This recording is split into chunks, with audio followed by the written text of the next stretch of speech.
Mr. Davenheim's back, madam. Thank you, Walter. I won't be needing the car over the weekend. Thank you, Mother.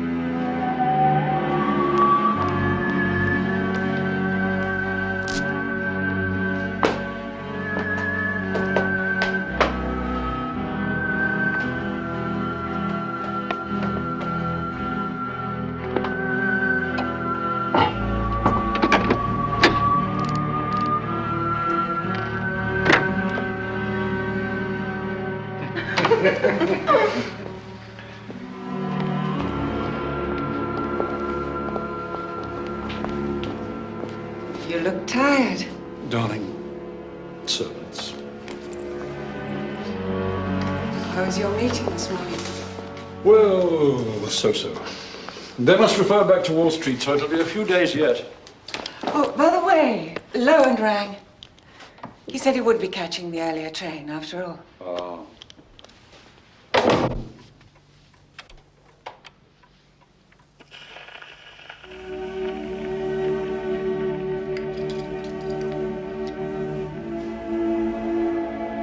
I don't know why you agreed to see him anyway. You keep saying how much you detest the man. It wasn't quite that easy. He's a shark and he's very slippery. He's angling for a directorship at the bank. Has been for months now. But you'd sooner die. Gerald Lowen, a seat on your own bank. Oh, he wants to make life as uncomfortable for me as he can, and that would give him just the power base to set about it. Unfortunately, he does hold a bit of a trump card this time. 5% stake in Cape Gold, which he knows we're desperate to get hold of. It puts him in a rather strong bargaining position, I'm afraid. All right. Yes, I'm fine. Well, if he's on the 4:45, could be here pretty shortly. I really ought to go through one or two of these papers before he gets here.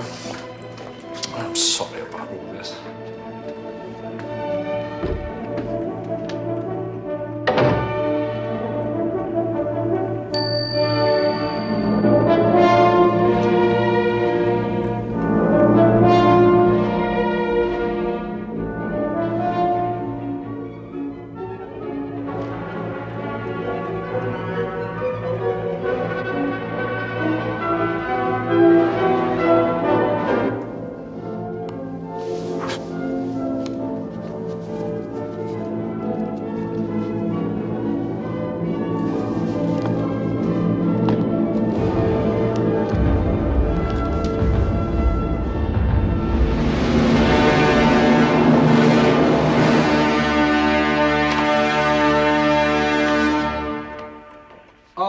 look, I just want to catch the last post. I think I'll take a wander into the village. Loan will just be getting in. I can meet him off the train. Right. Anyway, a spot of fresh air will do me good.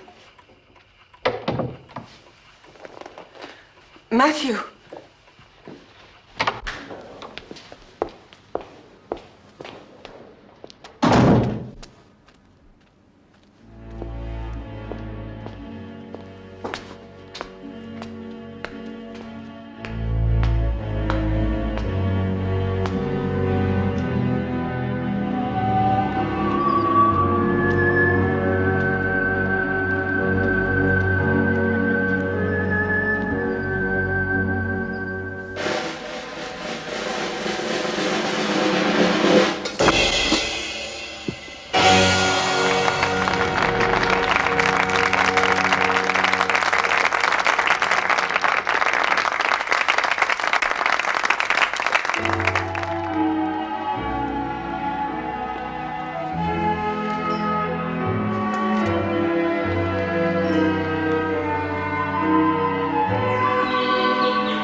The girl was no longer inside the chrysalis when it vanished. There was the secret.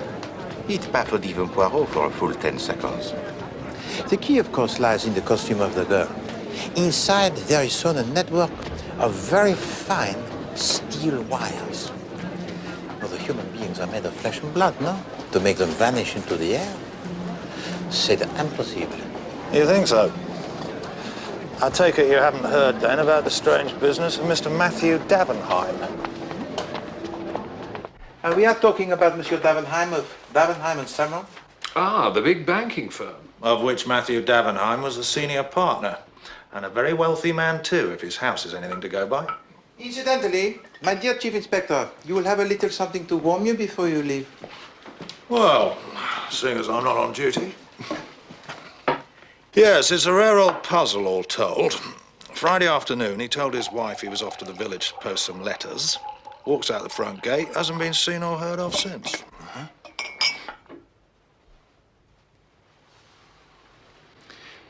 And at what time precisely did Monsieur Davenheim leave? We gather around 4:40. He was expecting a business colleague to arrive by train that afternoon to talk over some financial deal or other. Mr. Gerald Lowen. A gentleman to see Mr. Davenheim, madam. Gerald Lowen. How do you do? Oh, Mr. Lowen. You drove here, then? I didn't hear the car. No, I came by train, but we were a little early, so I thought I'd walk up from the station. Oh, but my husband was walking down to meet you. How maddening. You must have passed each other in the lane. I don't think so. Oh, but you must have. He left here not 5 minutes Mrs. ago. Davenheim, I couldn't possibly have passed your husband. The fact is, I didn't pass anybody. There wasn't another soul in the lane all the way.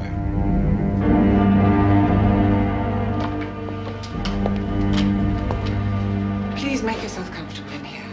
I'm sure he won't be very long. Good.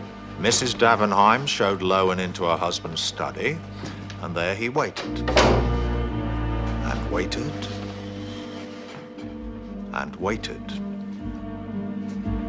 Well, over an hour goes by. Still, Davenheim doesn't return.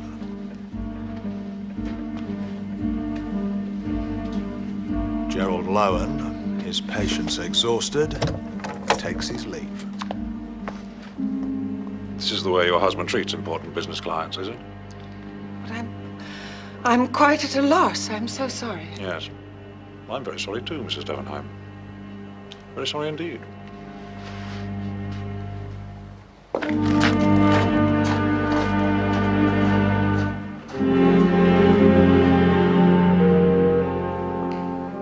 Inquiries are made throughout the village. Police arrived. Nothing. Searching the grounds. They've searched everywhere. They found nothing. Well, I don't know who else to turn To all intents and purposes, Matthew Davenheim has vanished off the face of the I'll call you earth. back. They've just come on. It seems everyone saw Lowen. Nobody saw Davenheim. Lowen? Why does that name ring a bell? Certainement. It is most obscure, my dear Chief Inspector. Which gives me the great hopes of solving it. I'm afraid I can't see it myself. Ah, but I do not see, mon ami. I shut my eyes and I think. One must always seek the truth from within. If you've told me that once, you've told me 1,000 times.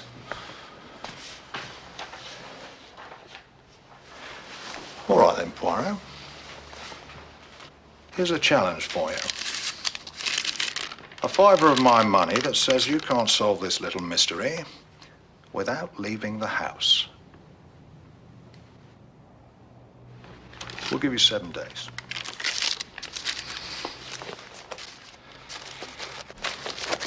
Of course, if it's beyond even your magical powers.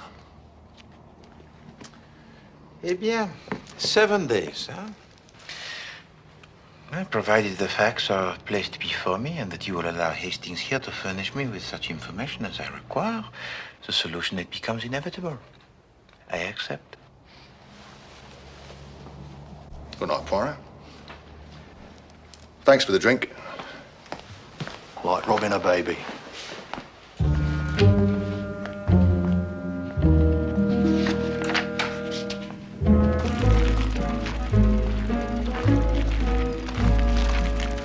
That's a way to walk to the village, sir. About 5 minutes on foot. During which time he must have passed Lowen coming from the station. Can I just ask, what's down there?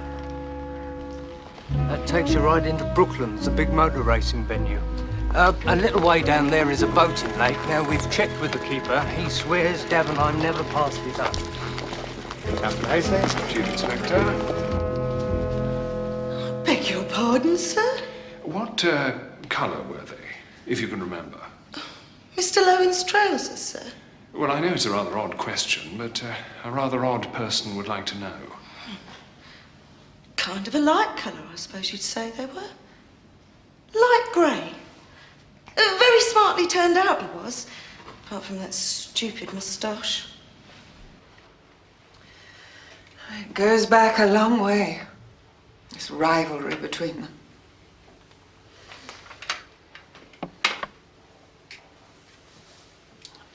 Lowen lost out to my husband in a big deal over some shipping company shares.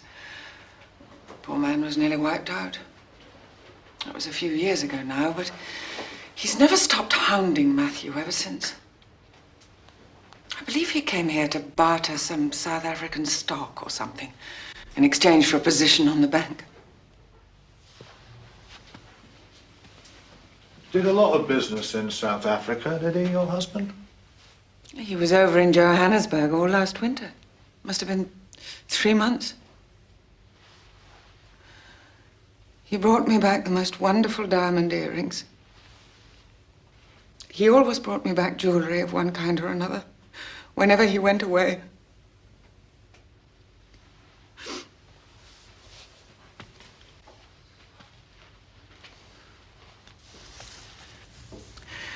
Do you believe in a sixth sense, Chief Inspector? I had it the day my mother died. I had it again on Friday. All day, the certain knowledge that something like this was going to happen. And now it has, hasn't it? I wonder if I might have a word now with your maid. I think I might have a word now with your mistress.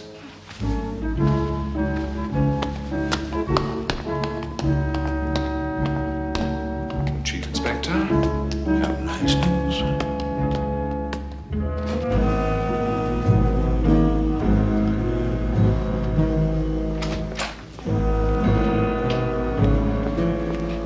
Nice to see you still here, Mr. Poirot. I thought you'd be out on the Davenheim case.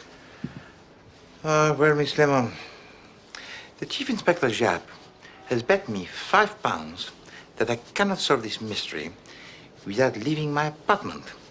And I accept his bet. Oh, are you sure that was wise? Perhaps not, Miss Lemon. On reflection, £10 would be a much rounder sum.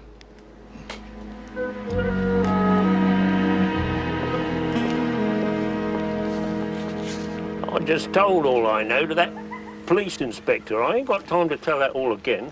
No, quite. I can see you're a very busy man, Mr. Merritt. Boatman's work's never done. Yes.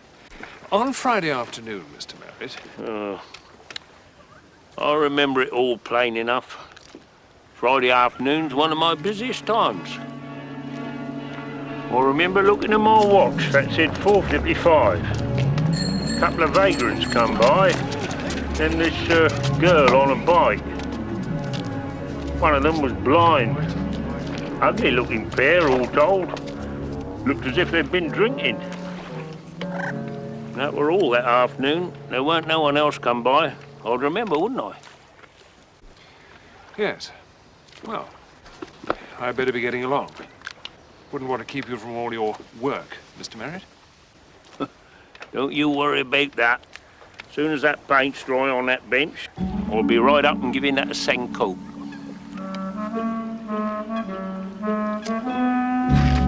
Ah, light grey, you say, Hastings.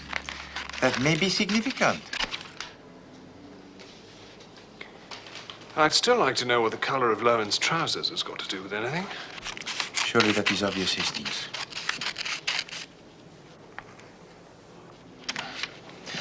Monsieur Lowen says that he did not pass Monsieur Davenheim in the lane, oui? Now, is he lying, Hastings? Or did he in fact kill Monsieur Davenheim?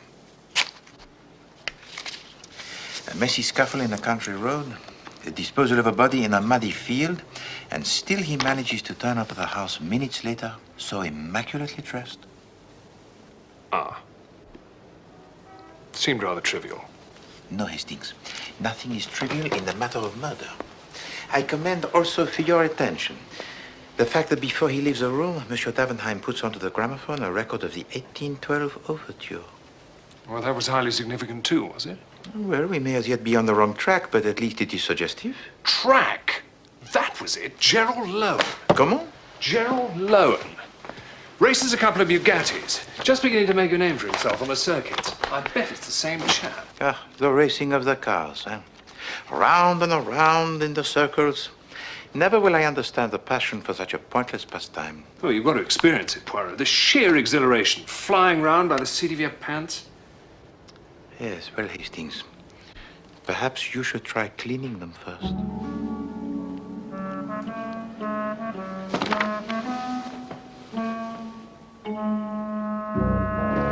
All right, lads, fan out. Keep your eyes open.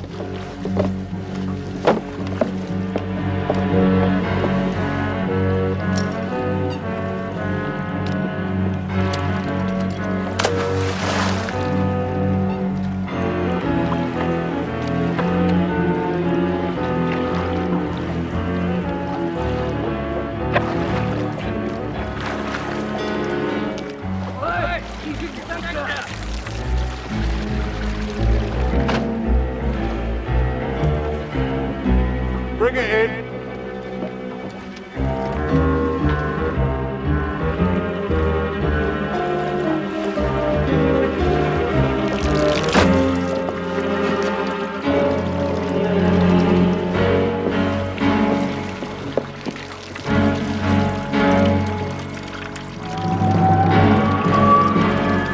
Oh, my God. It's my husband's.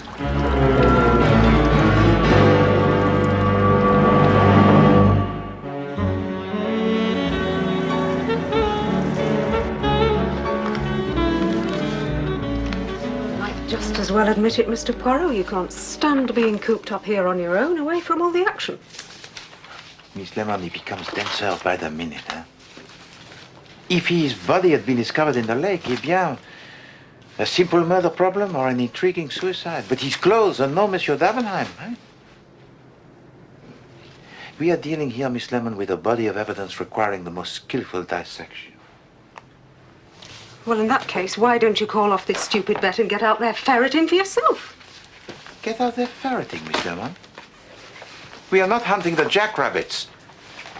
This is a delicate exercise in the skill of... Miss Lemon, the door, if you please. Mr. Poirot.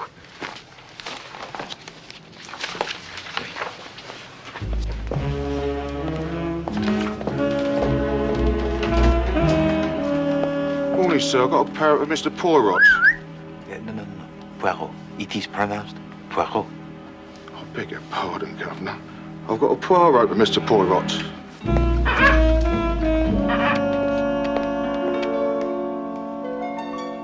But I heard nothing from the Commander Wallace. He promised me faithfully he was going to clear it with you first. It's just that he had to dash away to Scotland for a few days and there was no one else could look after it for him. Anyway, be a bit of extra company for you as you're stuck inside the office for a week. You do like birds, don't you, Mr. Poirot? Miss Lemon, small animals have no part to play in the home life of a private detective from Belgium. Hello? Except, of course, as a source of nourishment.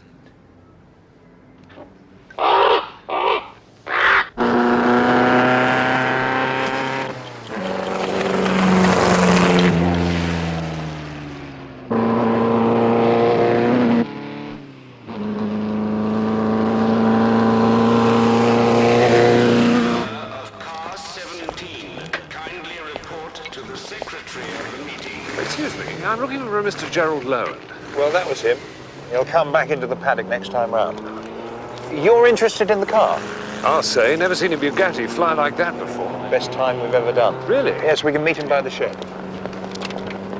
So you altered the fuel system? Oh, yeah, and we took out the dual belt drive 224 as well. Oh, mind your back, sir.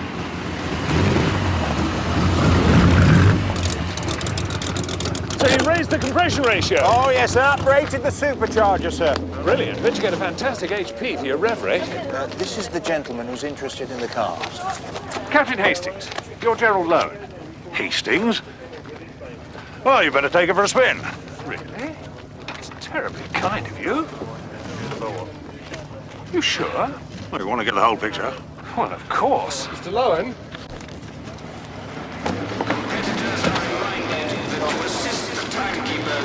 Correct numbers are to be displayed during practice. I'm sorry to trouble you, Mr. Lowen, but I'm from Scotland Yard. I wonder if you wouldn't mind answering a few questions. Colonel Brighton, Mr. Lowen. This is the gentleman I was telling you about. Who's interested in buying the car? Brighton. Hastings. Hey, you! Get out of that damn car! Captain Hastings. Chief Inspector.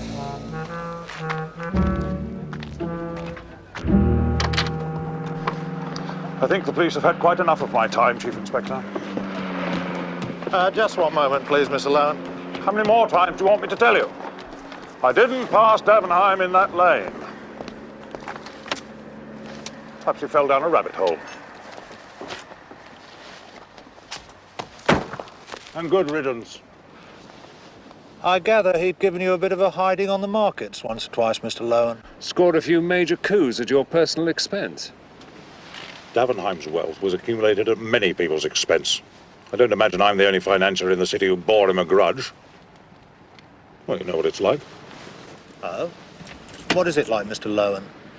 Dog eat dog in the city? High-powered money men going for each other's throats? Look, if you're suggesting that I killed Davenheim and then tossed his damn clothes away into that lake... Clothes in the lake, Mr. Lowen? I don't think we've officially announced that yet. Must have heard it on the exchange. Good God, you don't think you can keep a thing like that secret, surely? Thank you, Miss Lowen. Good day.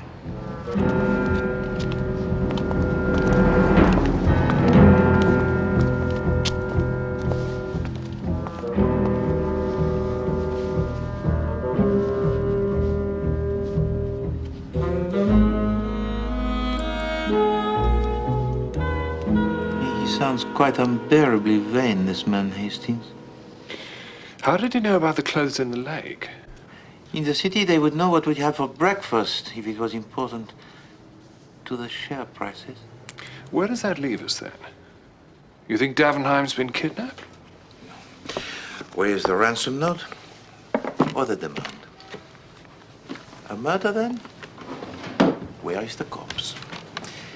And what sort of murder is it? Where the killer removes the clothes of his victim and throws them into the lake. Well, those two vagrants could have attacked him, robbed him of his clothes, then, panicking in case the clothes identified them as the man's killer, tossed them into the water and made a run for it.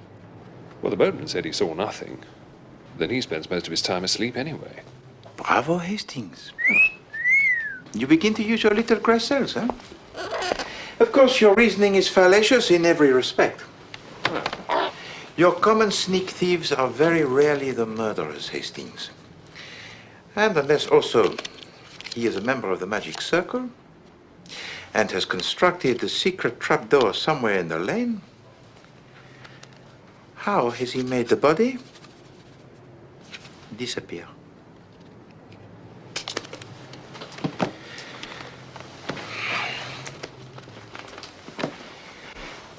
And please, do not fraternize with that creature. I am still training him. It's only a parrot. I was talking to the parrot.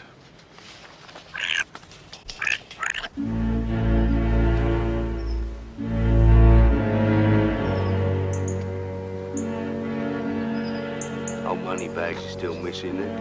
I bet he's in Rio by now.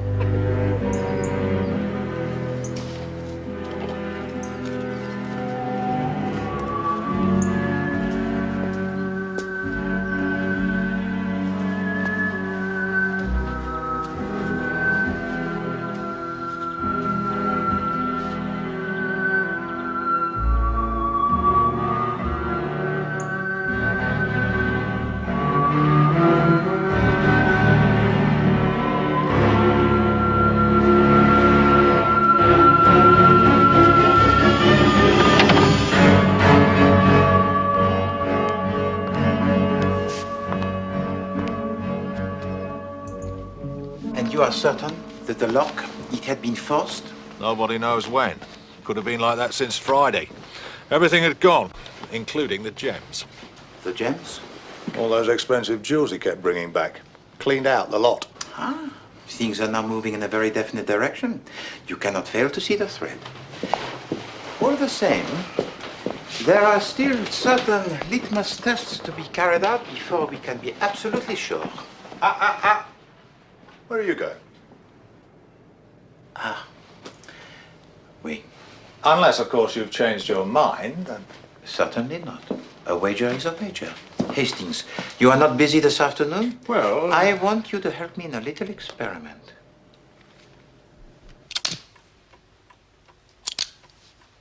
But I don't know why we're all standing around here talking while he's out there going scot-free. Well, we have questioned Mr. Lowen, madam, but at the moment we don't actually have any... Would you mind awfully if I went to get a glass of water? Oh, please, let... No, I'll go myself. Well, the man was determined to ruin my husband, we know that. And he was on his own, right there in the study for well over an hour. We don't know for sure it was broken into on Friday afternoon. I locked it up myself, Chief Inspector, just as Mathiew was returning home. We couldn't have been burgled since then. Why haven't any of the doors or windows been forced open? It can only have been done by someone who's inside the house. It can only have been done by Gerald Lowen.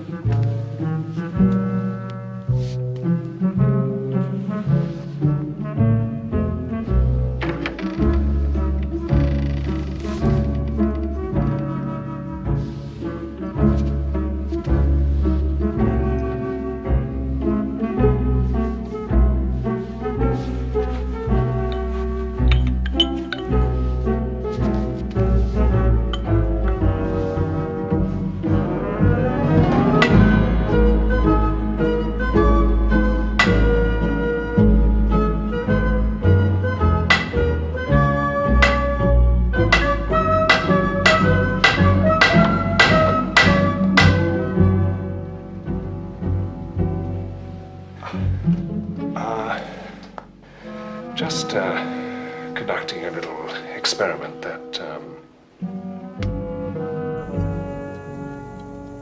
It's a wonder Jap didn't lock me up for breaking and entering.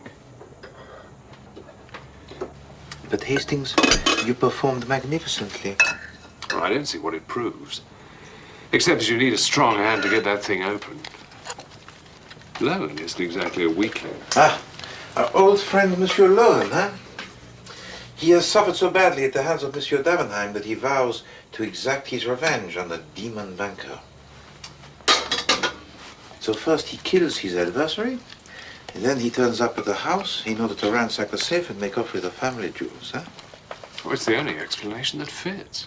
Like the round hole into the square peg. The opening of the safe door, Hastings. How did he force open such a lock without being overheard? As you yourself so expertly demonstrated, it is quite impossible. Well, you've only got 3 days to go. This is quite tasty.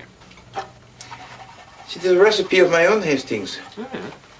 Nut husks, birdseed, and the ground cuttlefish. What do you think, then? Is Davenheim dead, or what? I think, Hastings, that there is much more to the disappearance of Mr. Davenheim than at first appears. But you tell me, mon ami, you are my eyes and ears. What is our next move?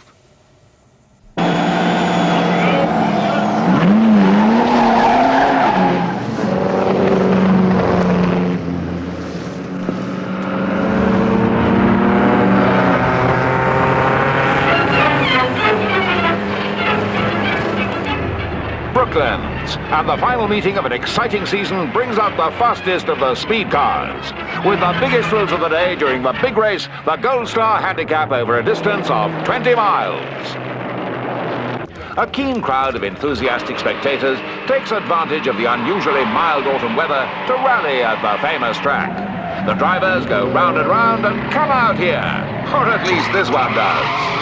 Rapid speed the crowd have come to see, and General Lowen, number 3, obliges.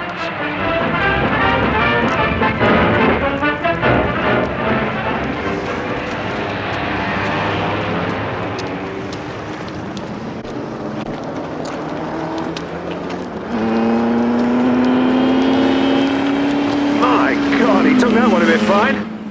Lowen, cut up Beer's Bugatti there on the inside like nobody's business. Man's certainly got a ruthless streak in him, and no mistake. How ruthless remains to be seen. We've had him under close surveillance for 4 days now, hoping he might point us towards a body. All he's pointed us towards so far are cartels and carburettors. Blimey! Old Shuttleworth's got some juice in that Alfa Romeo. Must be averaging 1/4 something at least. Sorry, Jack? Just thinking aloud.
Never give up. Friend of yours, Sergeant? It was only last week that we put him inside for 3 months. Same game, lifting wallets in the crowd. Looks like mine was the first of the day. Hello. Well now. How very interesting. What is it?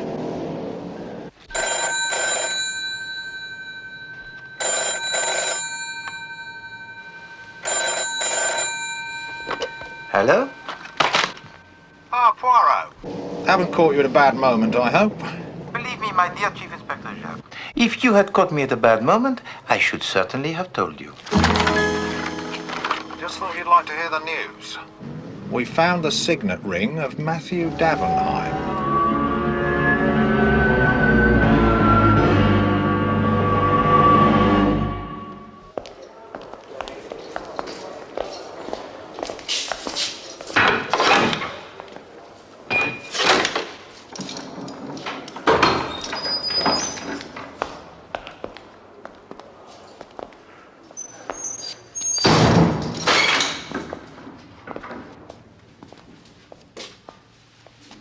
What's the matter then, Kellett? 3 months inside last time not enough for you? Get homesick for prison, did we?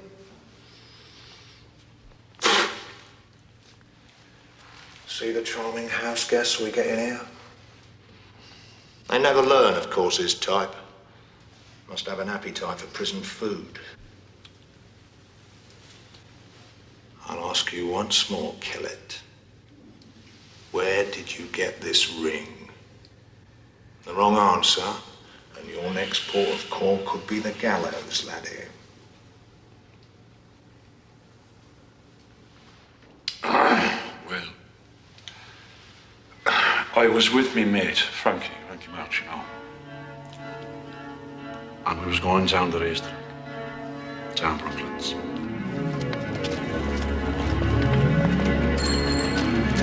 Hey, you want to be careful on that bike, miss? I come back on me own about 7 o'clock. I did a little bit of a drink, you know. So I sits down by the side of the road for a little rest. And I was just about dozing off when I heard this sound of something dropping into the leaves by the side.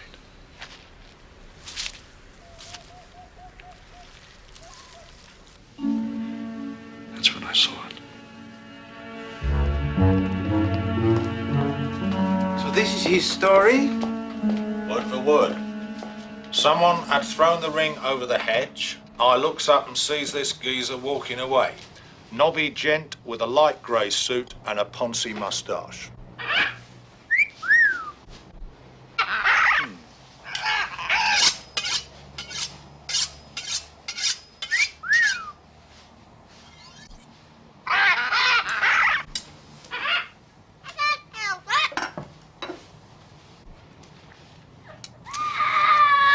So tell me, my dear Chief Inspector, do you not find it the most remarkable coincidence that the man who stole your wallet should also turn out to be the most important witness in the case of Monsieur Davenheim?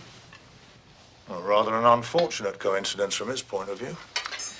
Yes, but sometimes the most simple coincidence is not all that she appears. You do follow my train of reasoning? No. Good. And since there is at stake £5, you would not wish me to elaborate further. And of course, he denies all knowledge. Still, we're planning to test Kellett's story with an identity parade. It can't be ruled out that he's telling the truth. No, but I find it improbable that having removed the ring from off the finger of his victim, Monsieur Lowen should suddenly decide to toss it away into the ditch.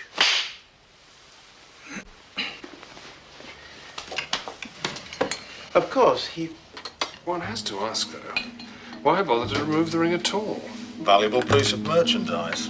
Well, not easy to pawn, though, surely. Far too easy to recognize. Well, that's probably why he took it off. What is it, Poirot? Don't tell me you've sorted it all out. Perhaps. But first, I will need the answer to 2 questions. What was in the bathroom cabinet of Monsieur Davenheim on the day that he disappeared? And did he and his wife sleep together or in their separate bedchambers?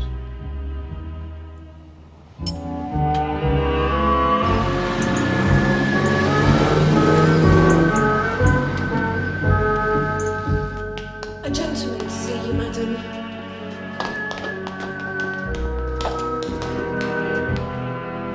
I'm most dreadfully sorry to trouble you again, Mrs. Davenheim. Yes, Captain Hastings. Fog, Mr. Poirot.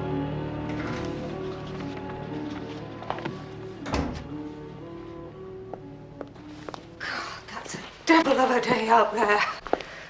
You can hardly see your hand in front of your face. How true, Miss Lemon. There are days when none of us can see the hand in front of our face, when even I, Hercule Poirot, cannot see what is staring plainly at me between the eyes. I think you've lost me again. Mais certainement, Miss Lemon. It is very easy to lose a person, eh? Sometimes because you do not know who it is you are trying to find. Analysis and synthesis, Miss Lemon, there lies the key to the art of deduction. To strip apart the evidence, detail by detail, to its barest essentials, until miraculously all the pieces, they just fall into place, and we have the complete picture of everything that happened.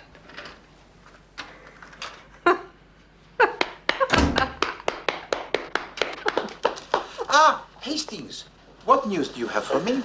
The mystery it is solved, yes? You know, Poirot, I sometimes wonder if you don't set me these little tasks just to find out how much embarrassment I can take in any one day. The facts, Hastings. This is of critical importance. Charlotte and Mاthiew Davenheim have occupied separate bedrooms since the spring. Ah, and it is now the middle of October. Bon. And the bathroom cabinet? You sure you want to hear all this? Hastings, do you think I play the games? 2 toothbrushes, 1 hairbrush, 1 pot of skin cream, 1 bottle of liver pills, 1 tube of toothpaste, 1 shaving brush, 1 packet of razor blades, 1 bottle of sleeping pills, 1 nasal spray, 1 bottle of eye drops. Thank you, Hastings. I have heard enough. There's another 2 pages. Yes, but the evidence, it is complete. Now, Hastings, Miss Lemon, I trust you have no monies deposited in the bank of Davenheim and Salmon? None. No, nor me. Why? Because I should advise you to withdraw it all, mon ami, before it is too late. You think there's trouble looming? I expect a big crash within the next few days, Miss Lemon, perhaps sooner. So, if you please, a note to the Chief Inspector Chap. Advise you to withdraw any monies deposited with the firm in question. Still, he will not comprehend. I'm not sure I comprehend. Hastings, as I told you at the start, once all the facts were placed before me, the solution, it becomes inevitable. All right. How did you know? Or are you going to tell me it was all done with mirrors? You will permit me, my dear Chief Inspector, one moment longer of the suspense. I have, as I promised, solved this mystery without leaving my apartment. Well, so you say, but I'm still pretty much in the dark. Very well. I will simply draw your attention to 3 details which, taken together, are really quite conclusive. 1. What is significant about the period of time that Monsieur Davenheim spent during the winter in Johannesburg? 2. Why had he and his wife not been sleeping together in the same bedchamber from that moment on? And 3. What was in the bathroom cabinet belonging to Monsieur Davenheim which should never have been there? I give up. I give up. I give up. I give up. Chief Inspector, this afternoon you are staging the identity parade for the scoundrel Kellett to point out Monsieur Lowen. I think you will find the results really, yes, quite surprising. You will not object if I leave the confines of my apartment to witness the conclusion of our wager. All right, Sergeant.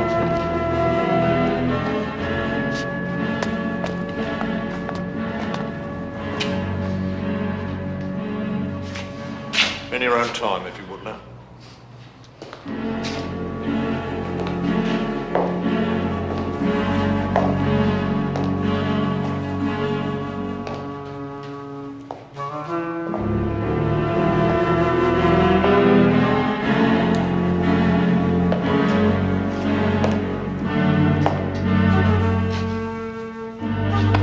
This is him. He threw the ring into the ditch. You filthy little liar! You killed Davenheim! And now you're gonna see it all! You grubby, filthy little chick! Take it away!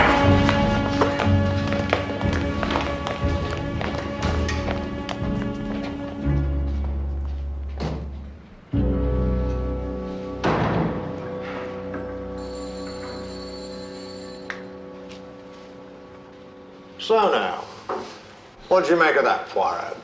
I'd say Lowen's as good as shopped himself. On the contrary, my dear Chief Inspector, a mere moment of the hot-headed rage. Monsieur Gerard Lowen could not be more innocent in this whole bizarre affair. Couldn't he? Well, then perhaps it's about time you explain to us what the hell is going on.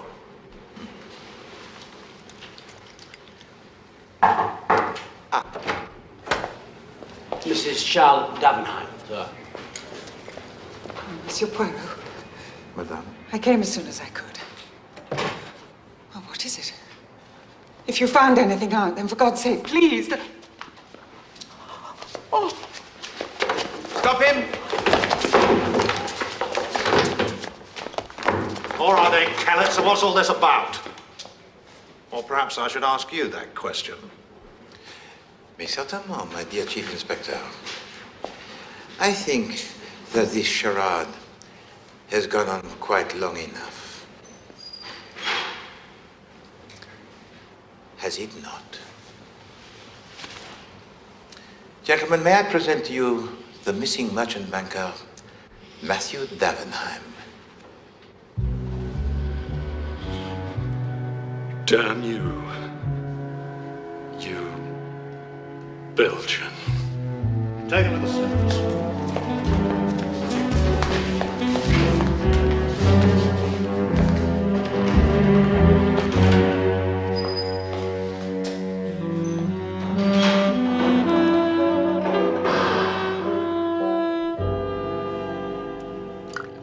From the start, I was intrigued by Monsieur Davenheim buying of the priceless jewelry for his wife. For years, you see, he had been embezzling vast sums of money from his own bank, draining it to death, as we have seen, and converting the spoils into the gems which he stores in the safe. So he'd always planned to abscond with them, right from the very start? Having first very cleverly prearranged with his hated arch-rival in the city, Monsieur Gerard Lowen, to be at his house on that day, so that he would become the chief suspect in this unfortunate affair. So Davenheim had already forced his own safe open before he left the house that day? Using the good Monsieur Tchaikovsky as his accomplice.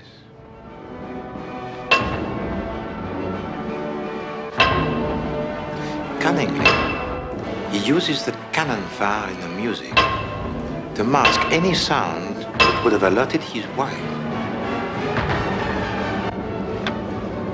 Having made it look as if the safe has been broken into, he steals his own money and jewels. Because he believes he has found for himself, until all has blown over, the most perfect place to hide. In prison. You see, during the winter, when he was supposedly in Johannesburg, Monsieur Davenheim was in fact creating the character of Billy Kellett, spending the 3 months in jail. He returns to the racetrack to steal the wallet, knowing he will be caught and put once again behind bars. And no one will suspect a thing. Of course, he always meant for you to find in his pocket the ring, so he could use it to further incriminate Monsieur Gerald Lowen. And the contents of the bathroom cabinet? The razor blades, Hastings. When resuming his identity, Monsieur Davenheim was forced to wear the false beard. To share the same bedchamber as his wife would certainly lead to detection. In fact, he was still shaving from time to time in order to become Billy Kellett again.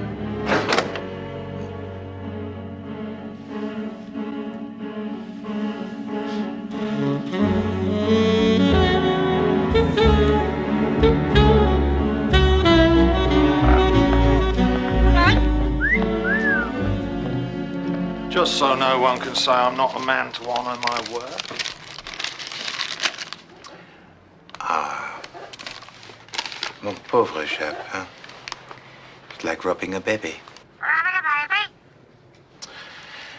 However, it is small remuneration for the 7 days enforced confinement to my own home, having to listen to the non-stop demented squawks and the screechings. Mais, madame et monsieur, I want you to observe something very closely.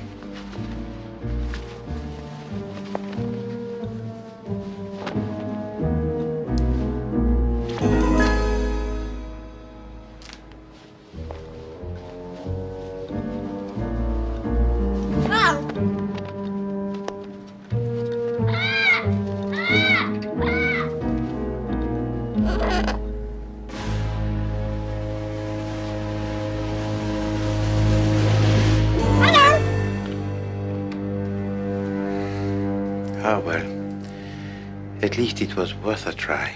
And a try. And a try.